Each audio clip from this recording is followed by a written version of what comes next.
because the way we speak is more important than the words we use. The way we gesture and posture is more relevant than the words we use. Remember that. Sometimes we say something, but we show something else. How are you doing? I'm happy. And you ask someone else, how are you doing? The person doesn't say anything, but you feel the energy. You feel the person is excited. Remember this. When you talk to people, bring energy. Look people into their eyes. Smile. Smile right now. Let me see your smile. Hello, my friend. Intercultural dimension, the expansion of the English language around the world. This class talks about the influence we have with English everywhere, and it has a connection with a process of colonization. Remember in the past when colonization was done when explorers came, normally on a boat, and they were seeing land and they would leave the boats and stay in the land. And they were colonizing that land, that people. Nowadays, the kind of colonization we have is different. It's coming through this device here. It's coming with technology. Some authors talk about colonization of English. During this class, we're going to focus on the influence we can have with English. And you and I know that there are dangerous things in English. You and I know that we need to be careful when we consume content online. You and I know that there are scams nowadays that we need to be aware of. Please do not fall into these scams. Be careful. Be careful. Having said that, let's talk about the good things. We have access to the best teachers on earth. We go online and we watch lectures with the best authors. Right now, with AI, with artificial intelligence, I can talk to philosophers. Although I prefer paper books, we can search online different philosophers, different writers, different teachers, and we can learn with them. So let's think about it. I want to be influenced by positive content. So I'm gonna be careful when I am online. Same happens with relationships, isn't it? If I want to have healthy relationships, I'm going to be in touch with people who have the same values I do. I'm going to be in touch with people who respect me, and vice versa. Let's start this class. By the way, during this class, I'm gonna bring a video to you with a filmmaker talking about how to become who we want to be. He teaches us how to become who we want to be. You may tell me, Felipe, I want to be an English teacher. Awesome! Let's learn how you will become this amazing teacher, because I know you have everything you need to be this English teacher. Felipe, I want to be a doctor. I want to be a psychologist. I want to be a preacher. I want to be a singer. I want to be a chef. I want to be whoever you want to be. During this class, you're going to watch a video talking about the trick of becoming who you want to be. It's very nice. Okay, The Art of Living by Epictetus. This philosopher who lived in ancient Rome. Very nice. The classic manual of virtue, happiness, and wisdom. Who doesn't want to be happy? Who doesn't want to be wise? Who doesn't want to be virtuous?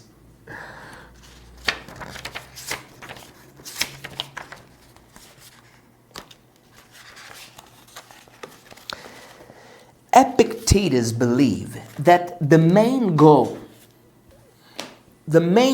of philosophy is to help common people to face the everyday challenges positively and to deal with the inevitable losses, deceits, and grudges of life. To Epictetus, a happy and virtuous life are the same thing. If we are virtuous, we are happy. Happiness and personal fulfillment are consequences of the correct attitudes. Different from many philosophers of his time, he was less worried about trying to understand the world, and he was more worried about the specific steps that were necessary to be excellent and moral. Part of his geniality is to emphasize more the moral progress than the moral perfection. Look, Epictetus valued the progress. Remember what I tell you, progress means happiness. Perfection, no, perfection is for the one who is up there. God is perfect. We are all imperfect, trying to improve our skills, trying to progress. And Epictetus used to say, well, if you want to be happy, just do the right thing. Do not look for happiness. Look for being a good person. Look for doing the right thing. And as a consequence, you will feel happy. The question is not about acting well to conquer the favors of God or admiration of others, but to acquire interior quietude.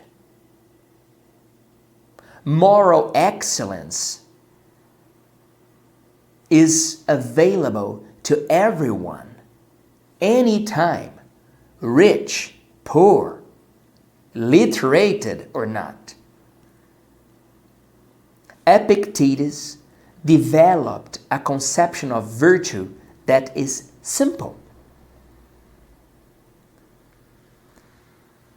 He was always in favor of a life lived according to the divine will. He was not talking about extraordinary achievements. No. Epictetus' recipe for a good life concentrated in three main topics: dominating our wishes, developing or performing our obligations, and learning to think with clarity.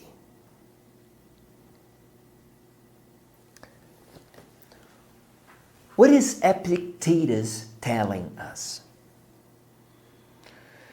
He's saying, look, my friend, you need to dominate your wishes.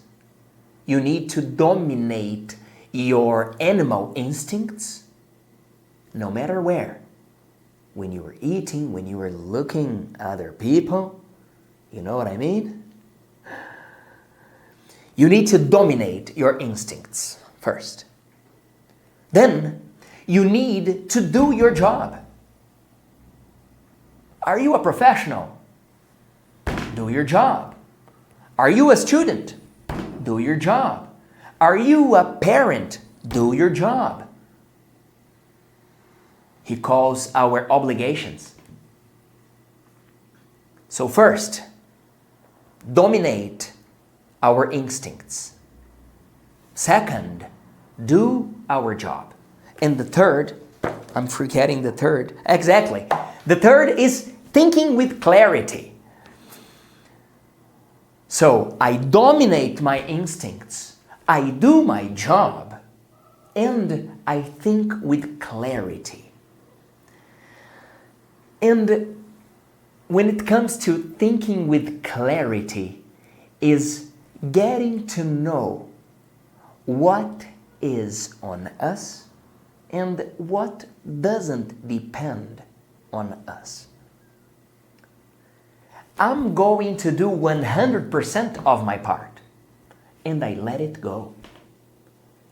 The big question and the wisdom is in recognizing where our part stops. This has been a challenge to me in my endeavors, in my initiatives. I am always trying to get there, forcing, doing my best. And sometimes I ask myself, hey Felipe, aren't you trying to do the other person's task? Aren't you playing in a field that doesn't belong to you? This is the wisdom I ask God to give you and me, to have clarity when we think, to have the wisdom to know where we play and where we don't influence. It's not easy, but it's worth doing. Let's have some water. You can have some mints too. This is all for you, okay? Forever VIPs, when you come here, this is to you, this is for you.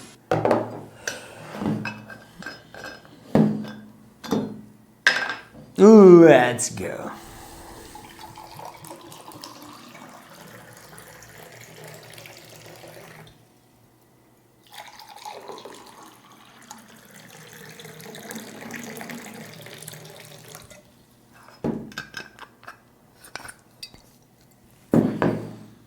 This is yours and this is mine. Cheers, my friend.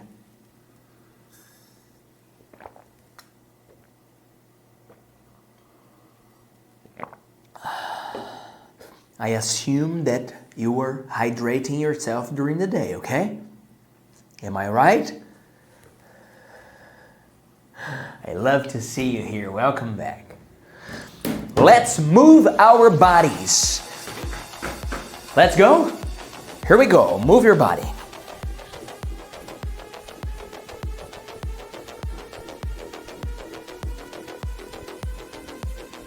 Move your arms. Move your shoulders. Move your neck. Left and right.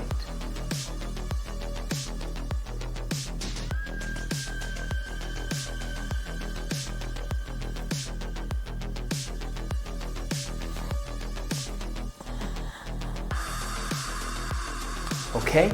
We're going to exercise today our upper chest and our shoulders, okay? This movement here, up there, okay?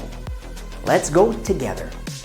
When we exercise, we improve our focus, we improve our concentration, we activate the cells of our body.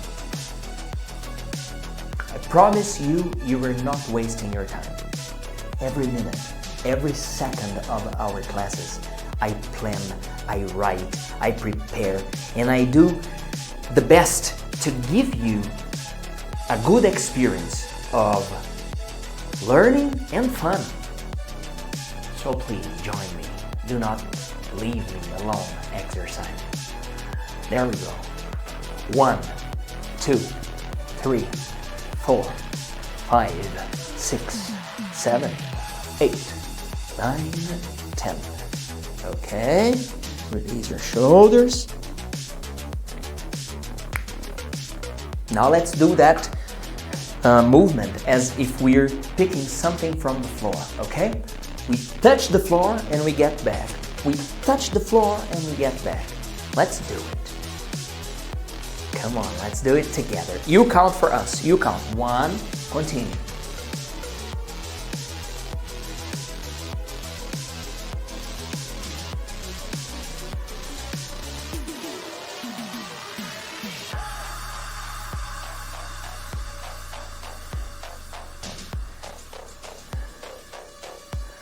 All right, okay. You have some water?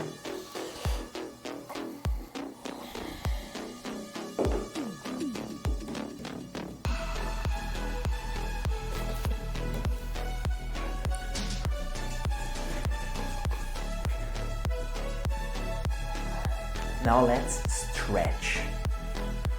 Open your arms. Open your chest. Squeeze your back and look up. 10, 9, 8, 7, 6, 5, 4, 3, 2, 1. Okay. All right, now let's stretch up. As always, you do this. Stretch up, my friend. Up, up, up.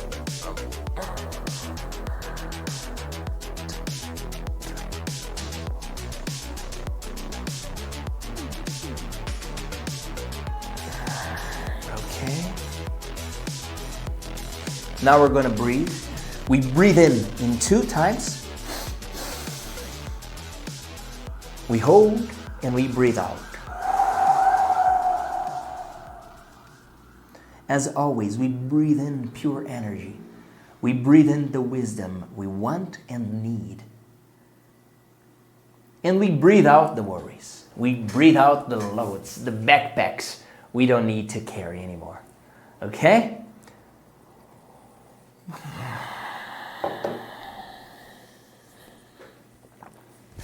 Let's go, my friend. Here we go. Breathe in. Hold. Breathe out.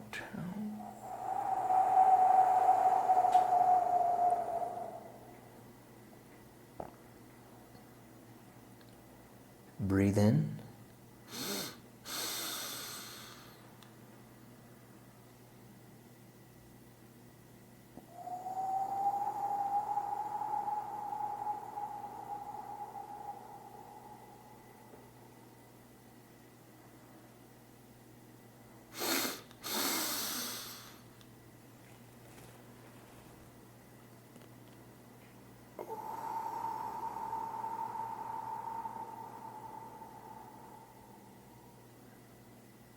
Let's breathe together, my friend. Once more. Let's go together. Breathe in.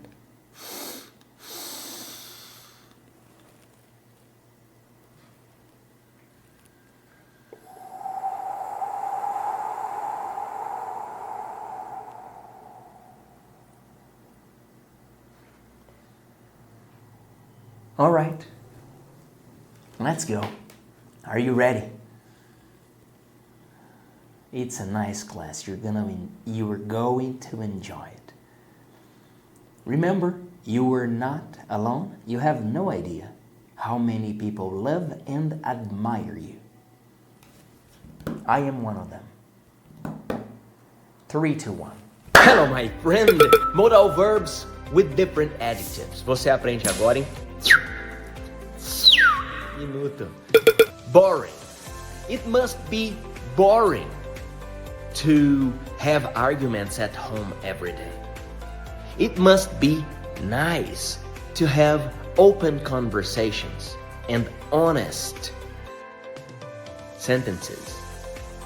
It must be interesting to read something in detail. Boring, nice, interesting. It must be frustrating to try, and don't feel the progress. Now you comment one sentence using these adjectives. Modal verbs with different adjectives. Traveling abroad must be exciting.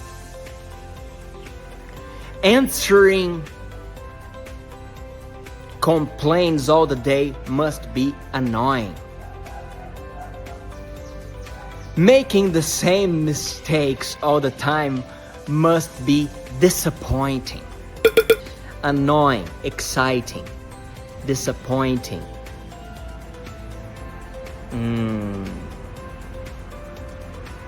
Eating something bad must be disgusting. These are different adjectives you can use with the modal verbs. Get this list here. Choose one of them and comment your example here. Thank you very much. If you want to learn faster, be VIP at Você Aprende Agora. Talk to who? Adjectives to improve your vocabulary in English. Você aprende agora em minuto. Shocking. Living in the middle of a war must be shocking. Amazing. Seeing peace among people is amazing. Surprising. Winning the lottery should be surprising. What else? Disturbing. Having people who lie to you must be disturbing. Please invent sentences using these adjectives. Improve your vocabulary and comment here. Be VIP at voceaprendeagora.com. Thank you very much. I'm Felipe Dib. See you next class. Hello, my friend. We're talking about the expansion of English around the world. This process of colonization by the language. Is it true?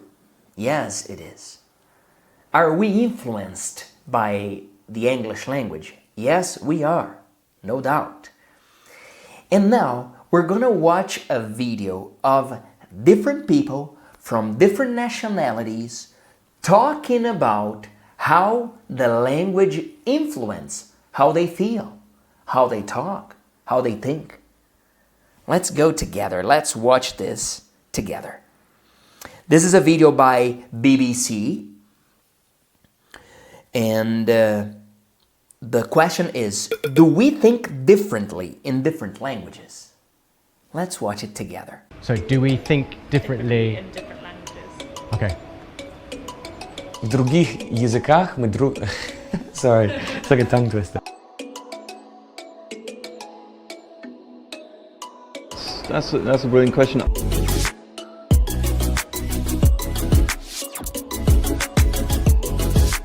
The Wolfe hypothesis, as it's known, which is the idea that our language affects our thinking, has been debated for decades, even centuries. There's a growing amount of experimental evidence that differences across languages have an influence on the way speakers of those languages conceive of the world. We can see that different languages structure the world in different ways. They carve up the various continua and different types of relations in the world. The way that different languages chop up the world almost can vary, and that does actually influence how you see that world. I think language changes everything about the way you think. I go into a certain mindset. I sound deeper, I don't know why. I perceive situations differently, I react differently. I think I'm more grounded and more in touch with my emotions in German. Yeah, it makes me feel more assertive when I'm speaking Dutch because you kind of just get straight to the point. It's not just for talking. Language is for organizing an otherwise messy world into identifiable categories. It gives us ready labels. It's like Lego. You add another word to the word and that makes it more precise. Language in French is super gendered, so everything has a masculine or feminine, and it just makes everything feel a bit more one or the other. Okay, they're declaring that they feel differently when they speak other languages. And maybe when you are speaking English, you might feel that it sounds artificial or that it's harder to express your emotions. I felt this when I started speaking English. I always felt that I was not expressing myself with the energy I wanted. You know, in Portuguese, our mother language, we talk and we share our emotions, our feelings easier than we do when we are speaking English. But with practice, I can assure you, with practice we get there. By watching how other people express their feelings in English, we can learn how to do it too. But it's interesting because some words, as this lady was saying, are masculine in one language and they are feminine in another language. It's interesting because the same word will be treated differently. Let's keep watching it. If you have a word like bridge, if it's in a language where it is carrying a masculine gender, then bridges will be described by people slightly differently. So it might be its usefulness or its power might be more associated with the feminine gender, whereas its strength and its size might be more sort of associated with the masculine gender. The structure of a language forces us to attend to certain aspects of a language, that are certain aspects of reality that are relevant for a language at the moment of using that language. It's known as the thinking for speaking hypothesis. There's evidence that language involves some kind of image simulation and that has a consequence for how we perceive of certain events. Colour is quite a complex property of a visual world. Your brain's decoding colour in quite a complicated way. So you have many languages that have a term to denote both green and blue. And typically we call this a GRU term. You find this in languages like the Himba, for example, in the Namibian plains. In this experiment, we ask participants to look at the color tile, and then after 30 seconds, we show them the full array of colors. Okay, what color did you just see? I would call it green, but maybe you can consider it blue. I remember once we shared a song at voceaprendeagora.com and I write the quizzes for each class at voceaprendeagora.com. And I wrote, Felipe is wearing blue shoes. And Lurico Minami, our forever VIP, Lurico, a big kiss to you wherever you are. In Massachusetts or in Brazil or in Japan. Lurico sent a message saying, hey, these shoes are not blue. These shoes are green. And I checked the class and I saw it again and I was thinking to myself, in my opinion, this is blue, but yes, I can agree that it might be seen as green. You see how we see things differently. We say, now pick the one that you just saw. And it's a very difficult task if you're an English speaker. But a Himba speaker can do it like child's play because that color is central to them. You simply cannot recognize colors that are not easily encoded in your native language. I think by virtue of being born into a particular culture and the language that goes with that culture, We are almost certainly given to think in a particular way. The human brain doesn't work out of the box. You grow up and you're growing up learning languages in particular environments, so you've got, by the time you're dealing with an adult, you're dealing with a brain that has been trained up to be an expert along a number of quite specific dimensions. There's actually another very, very good reason to learn a language, and that's simply to gain another perspective on the world. So you can actually say a lot more, a lot quicker in Uzbek than you can in English, which is quite interesting. They used to be nomadic, which means that the language has to be a lot quicker because you're speaking to people while moving around and all this kind of stuff. But in a sense, language is culture, and culture is language. Speaking a different language is almost a kind of gateway into a completely different cultural understanding. Speaking another language is a gateway into a completely different cultural understanding. You are improving your English right now. As I always tell you, you are opening a new world of possibilities. Enjoy it. Enjoy the new possibilities you are having when you are speaking English. Explore. And please be careful. Remember what mom and dad always used to tell us. Be careful where you go. Be careful who you walk with. It's the same when we're exploring a new world. 3, 2, 1. Hello, my friend. We're talking about the process of colonization. The influence we can get from English, from different cultures. Let's take one step back and think about our role. Where are we going? What kind of influence are we letting to come into our lives? These days, with this device here, with a smartphone, you have access to everywhere, to everyone. Is this place you are going positive? Are these people you are watching a good influence? We're influenced by the people we talk to. We're influenced by the environment we go. We're influenced by everything. Right now, there is sun here on the highway. It's touching my arm inside the car. It's influencing me. Sometimes we want to say, I'm not influenced by others. Really? Man, we're influenced by a butterfly.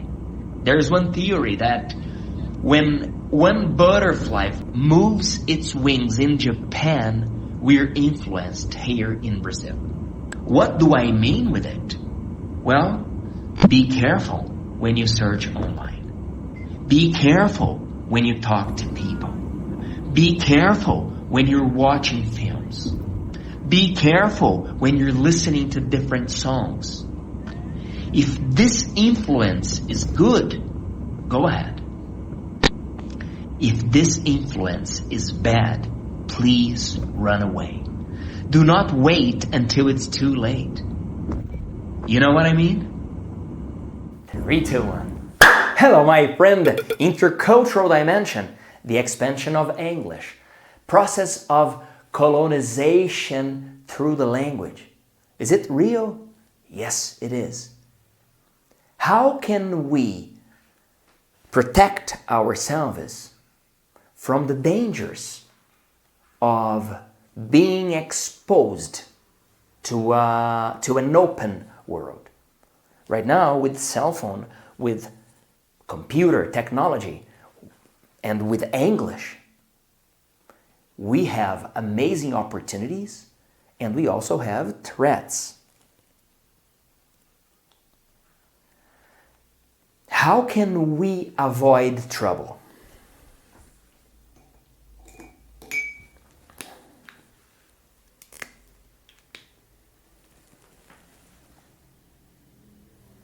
Source. What's the source of that content you are consuming?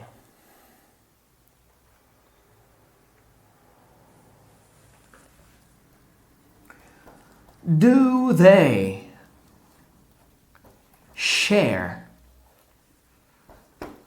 the same values I have? If so, go ahead, enjoy it. If not, leave it. Move. Another thing is, what's their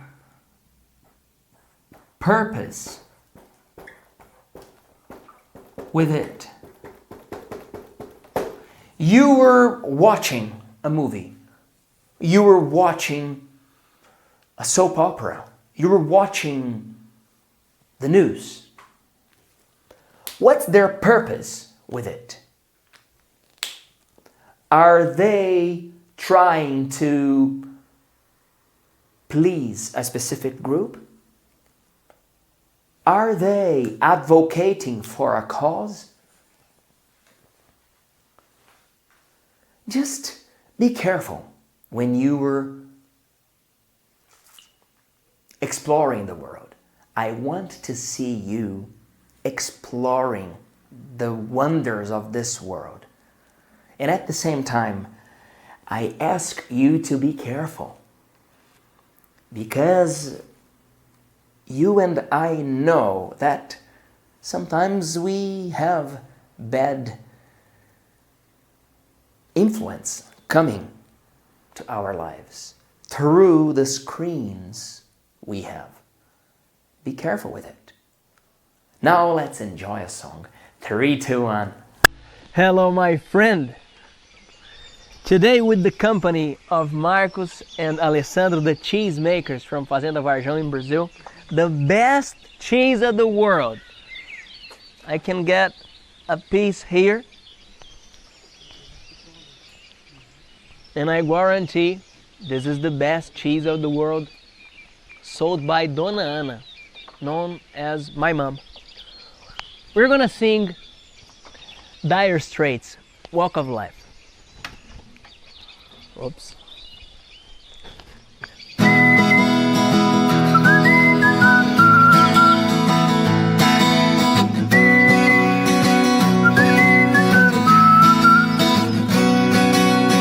Comes Johnny singing oldies, goldies, me papalula, baby, what I say. Here comes Johnny singing, I got a woman down in the tunnels trying to make it pay. He got the action, he got the motion. Oh yeah, the boy can play. Dedication, devotion, turning all the nighttime into the day. He do the song about sweet loving woman. He do the song about the knife. He do the walk of life. Yeah, do the walk of life.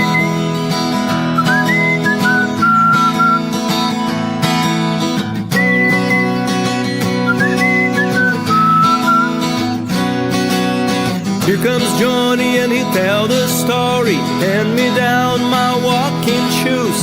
Here comes Johnny with the power and the glory. Backbeat, the talking blues. He got the action, he got the motion. Oh yeah, the boy can play. Dedication, devotion, turning all the nighttime into the day. He do the song about sweet loving woman. He do the song about the knife. He do the walk of life. Yeah, do the walk of life.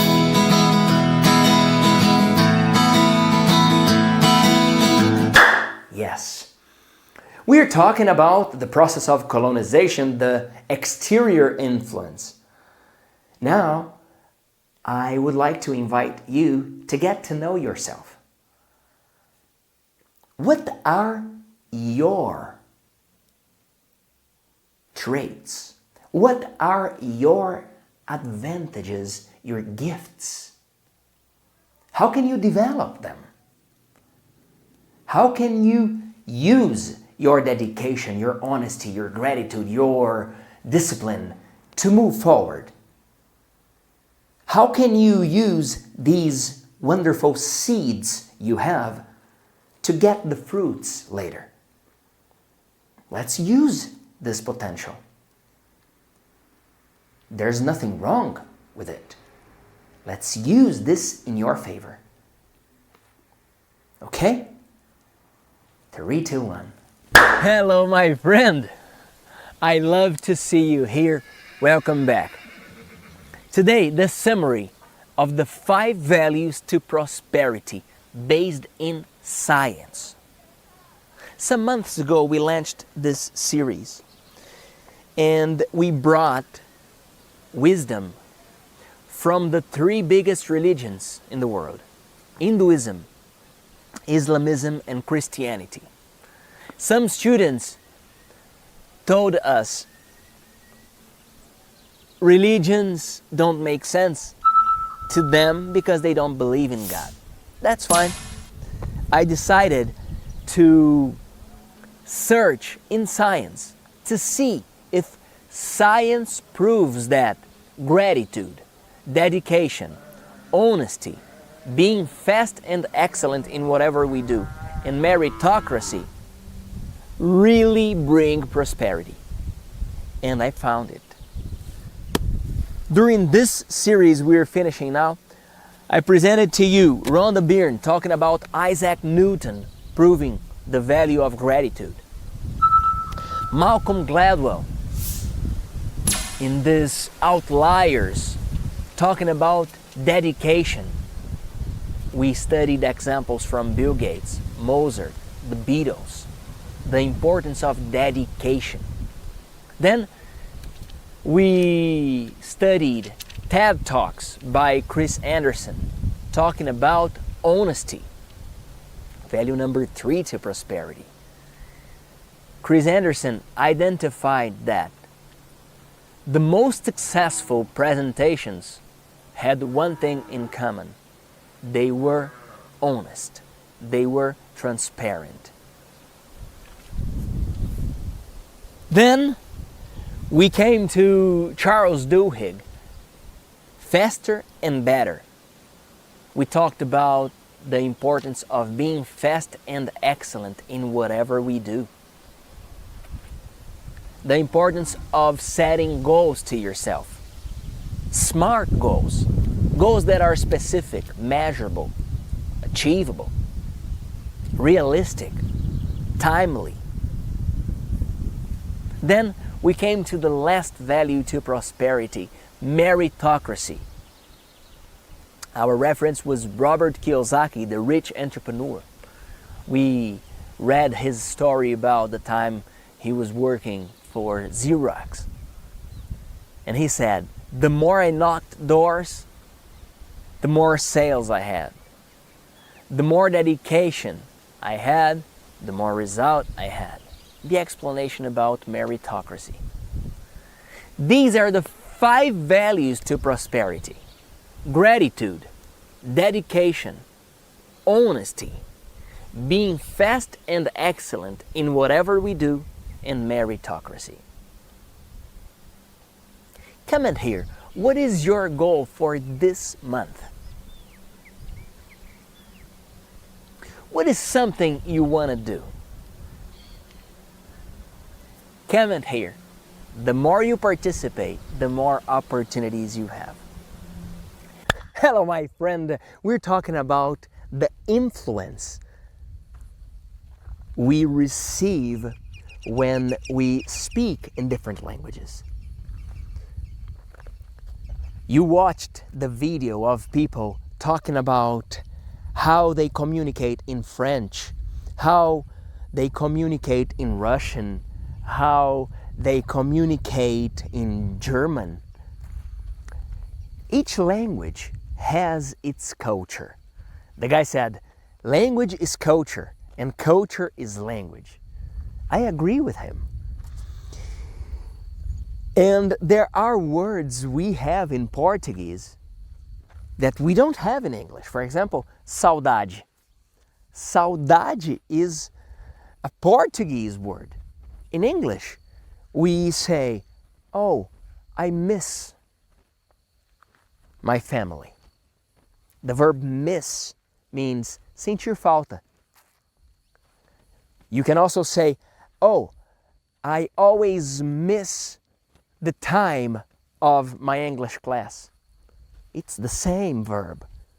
So, saudade is a very nice and specific word from Portuguese. But that doesn't mean we can express ourselves in English or any other language. Because the way we speak is more important than the words we use. The way we gesture and posture is more relevant than the words we use. Remember that. Sometimes we say something, but we show something else. How are you doing? I'm happy. And you ask someone else, how are you doing? The person doesn't say anything, but you feel the energy. You feel the person is excited. Remember this. When you talk to people, bring energy. Look people into their eyes. Smile. Smile right now. Let me see your smile. Exactly. Yes, we smile through the mouth and through the eyes. When we really smile, our eyes show the energy. I love to see you here. 3, 2, 1. Hello, my friend. Yes. Congratulations.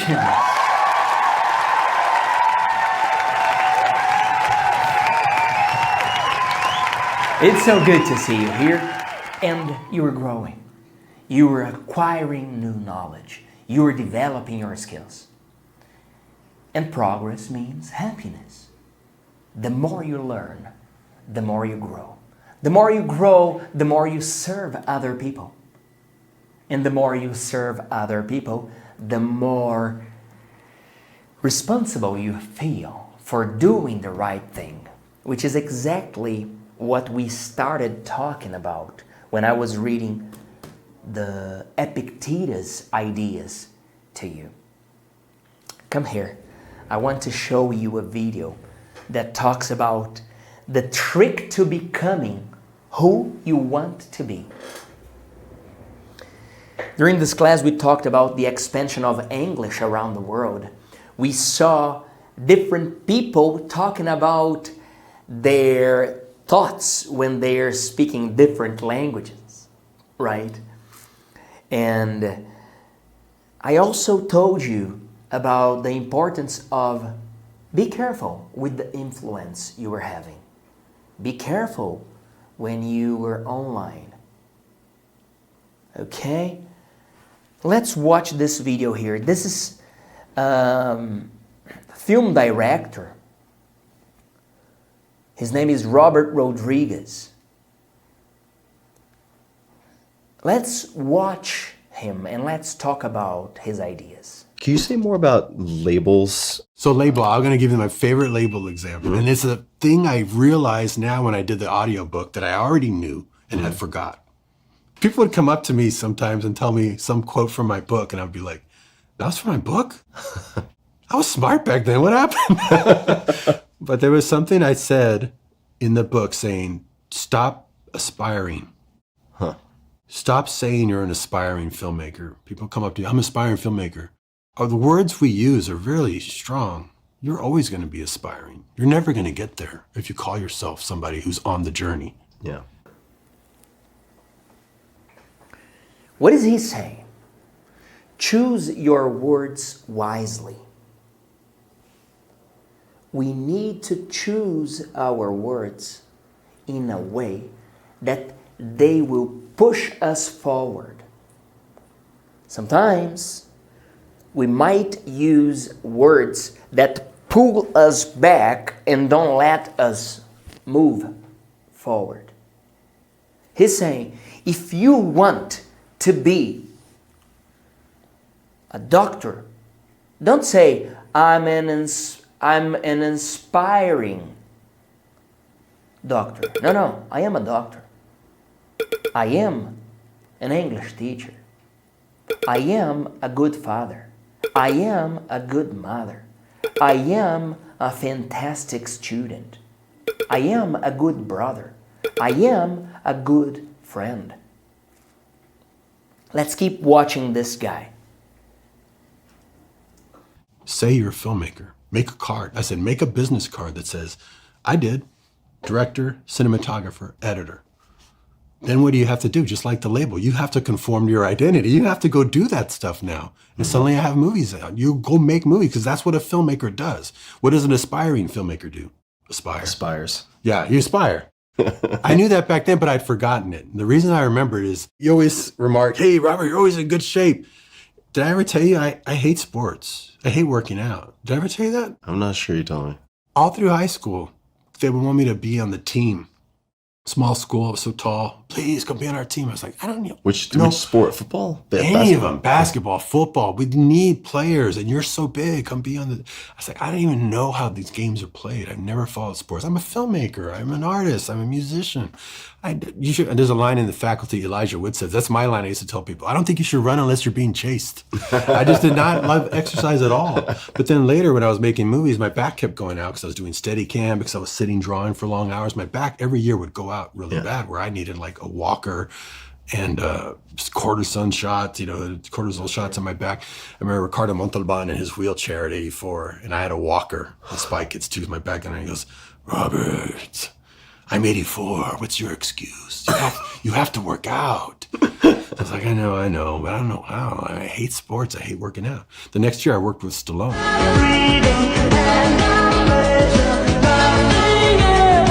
Spy Kids 3. And I said, how can I get better shape so my back doesn't keep going out? He goes, get thee a trainer. Anyone who ever got anywhere physically had a trainer. I said, even you? Don't you just go train? No. He said, no.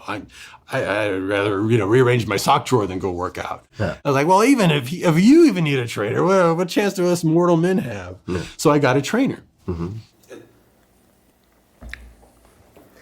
He's saying, hey, please change the way you describe yourself. Oh, I am lazy. No, don't say that. Change the way you define yourself. Use positive words for yourself. I hate exercising. Stop saying that. You can try saying, I like to feel good. I like to look good. I like to walk better. I like to sleep well. Because these are results of working out. He's saying, I used to hate sports, but then I changed my identity.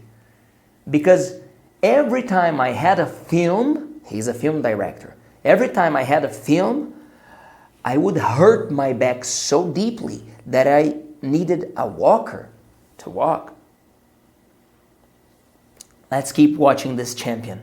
And I would hide from him. I would pay him not to show up. I hated it. I hated working out. I would feel so sick when he's coming over. And I would half-ass the workouts, because I hate it.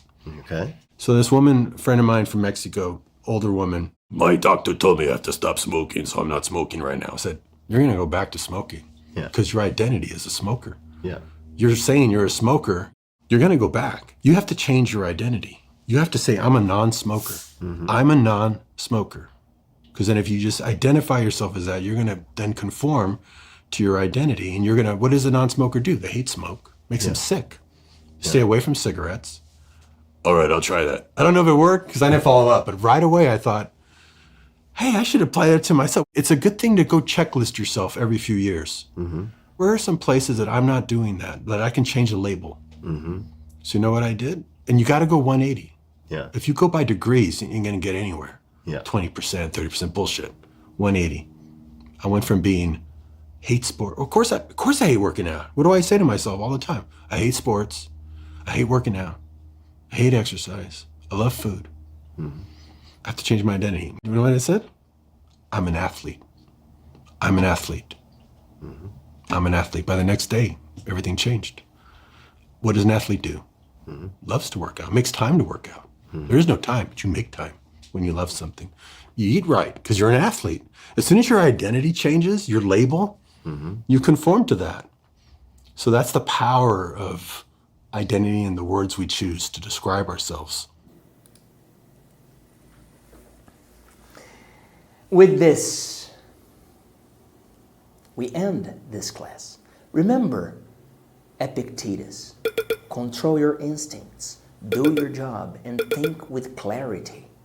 Remember what Robert Rodriguez is telling us about saying words that will contribute to our habits, to our actions. I see your progress and I love it. That's why I'm always showing you this content, because I know you can get where you want and where you deserve to be. Thank you very much. I'm Felipe Dib. See you next class.